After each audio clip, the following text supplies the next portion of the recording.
He's the executive director of the Murad Center at Villanova, Mr. Andrew Brandt, on the Comcast Business Hotline. How are you today, Andrew? Thanks for coming on. I'm doing great, Ty. Good to be with you. And we talked about this before. Yep. I thought before, and I think it's the same now. I think this is a discriminatory proposal. I'm a Green Bay Packer. I still hold them in high regard, but I disagree with this proposal for a lot of reasons we've discussed and I've been tweeting about. It's discriminatory against one franchise. It purports to address the issue of player safety with no discernible statistics offered as to how this is not a safe play, no increased stats on injuries or anything like that. And it really, this idea that it's not a skill play, which I hear people still talking about, is how could it not be a skill play if only one team is skilled enough to make it a true competitive advantage? So I'll get right to it, Ty.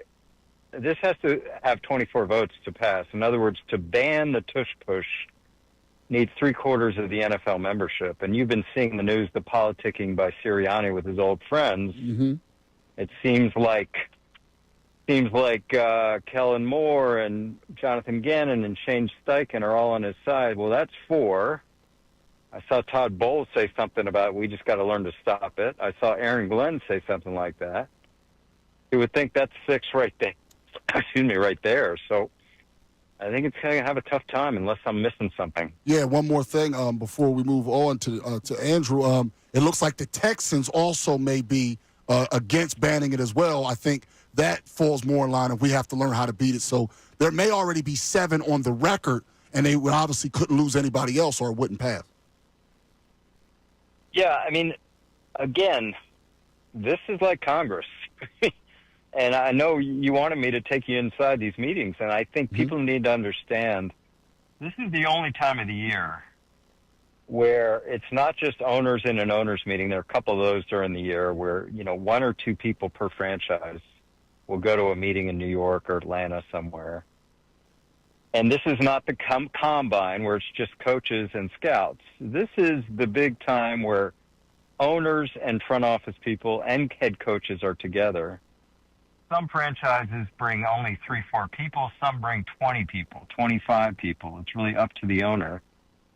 And there's a lot of schmoozing. There's a lot of socializing. And these cocktail parties really do have a lot of politicking. So between now and the vote, whenever that is, we'll see. And I know that Howie and Nick are really working the room to make sure that this stays. Andrew, are there any prevalent storylines or rulings you'll be keeping an eye on to come out of these meetings? Besides this one? Yeah, besides this one. the big one. Well, and you mentioned one with the flex now of the Thursday night game. I saw you tweeting about that, what's funny is no fan ever asked for that. Man, I hope my Sunday game gets flexed to Thursday, yet they opened up that now. Yeah. Yeah, that was traditionally 28 days. In other words, you allow the teams that much time to prepare if there's going to move. You allow the players, you allow the coaches and their schedule and fans and their tickets. Well, that's been moved to 21 days. In other words, you only need 3 weeks to say, hey, that game in 3 weeks is not going to be what it was. It's this other game. And you know where this is going, guys, right? Mm-hmm. Next year's meeting, 2 weeks. Next week, 1 week. And my tweet, of course, was Bezos wins again. I've been asked a lot about, hey, when's Jeff Bezos going to buy a team? And my answer is, why would he buy a team? He's got the whole league. He's got Thursday night, Amazon, they've got the whole league. And this seems like a real kowtow to him and all his billions to do this. Because, like you said, there's no fan interest in this. There's no other reason to just satisfy their media partner, which is such a big revenue driver. I want to ask you about that, and if there's ever a tipping point, and maybe there isn't. Andrew DeCecco, who's in for Ricky today, and I were talking about how the NFL can kind of do whatever they want because no matter what, we'll watch. But something like this, for example, is something that doesn't necessarily serve the fan kind of at all. Is there any tipping point, I don't know, 20 years from now, even 30 years from now, where the NFL won't just be able to literally do whatever they want, because I can tell you, I didn't want Wednesday football, but on Christmas Day, I was watching it. So, like, as much as I don't like certain things they do, if we continue to watch, will they continue to do more things that kind of we don't ask for, but we end up watching anyway? Is there any tipping point? Yeah, it's a great question, a great point. I would say personally, even after the Super Bowl, maybe I'm at a different age now, but the next couple of weekends, I didn't miss it. You know, I'm like, okay, I got my time back, and I love football, but the breaks and the commercials and 200 minutes for a product with 12 and a half minutes of real action, I'm like, maybe there'll be more people in this attention span world that say, I don't know about football anymore. But I think that's unlikely, because it just seems like this is such a juggernaut in terms of ratings, in terms of attention. And working at ESPN those years, the moment you change subjects from any other topic to the NFL, you saw rating spikes. So I don't know, the Mark Cuban thing 10 years ago when he said pigs get fat, hogs get slaughtered. We haven't reached that tipping point, Ty. I don't know what could do it. Maybe a huge betting scandal, maybe a concussive event that causes traumatic injury to a point where paralysis. It's hard to come up with something that could turn off fans, because I'll say this. Remember when concussions were going to be a huge problem in the movie with Will Smith? Yeah. Got past it. Remember Donald Trump and Colin Kaepernick and all that bashing? Got past it. Remember Ray Rice and Adrian Peterson and all this sexual violence? Got past it. So it's hard to know what could derail this train. Andrew, you've already alluded to this, but just to dive in a little bit deeper, the opposition, they're citing player safety despite there being no data that would support that. What's your view on that? Is there any way to rationalize what someone like Sean McDermott, what his stance is on that?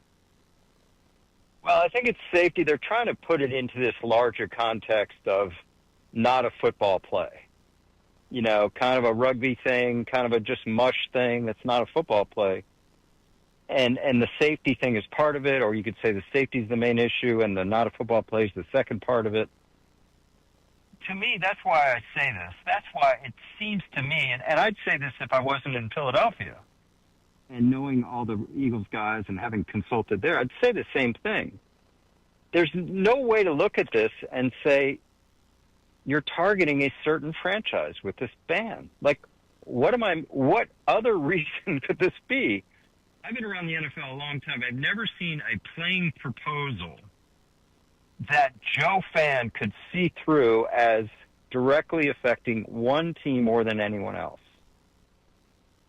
And that's why, if I was speaking to the owners, I try to be independent. I'm like, what are we doing here? You know, do the Bills have some play next year where Josh Allen can throw it 100 yards and we stop that? Like, what are we doing with this? Oh, that's a great point. Andrew, you know, you do so much. You have your newsletter. I want you to tell the people about that. You're the executive director of the Murad Center. Everyone should be following you on social media because you add information, and you always have that line that there'll be lawyers. And there always is. There always is. So we love all that. Please tell people about the newsletter that you have running and some of the other things you do. Because me personally, Andrew, and also Andrew DeCecco with me today, Ricky, we love everything that you do. Well, I appreciate it. And I'm actually adding new jobs as we speak. Oh, wow. I'm getting calls, from major college programs. We're seeing this professionalization. I've turned down one of these GM jobs like Mike Lombardi has, but maybe do some consulting with some big-time colleges about all this craziness in college sports, too, because they're looking for people with pro backgrounds to really advise them. Couple things for people to follow. I do these reels on Instagram. It's Andrew Brandt 2, number 2. I do the Sunday 7 newsletter. I think everyone will enjoy it. MySunday7.com is where you sign up. And a plug for Villanova. I host an event every year. It's an annual sports symposium.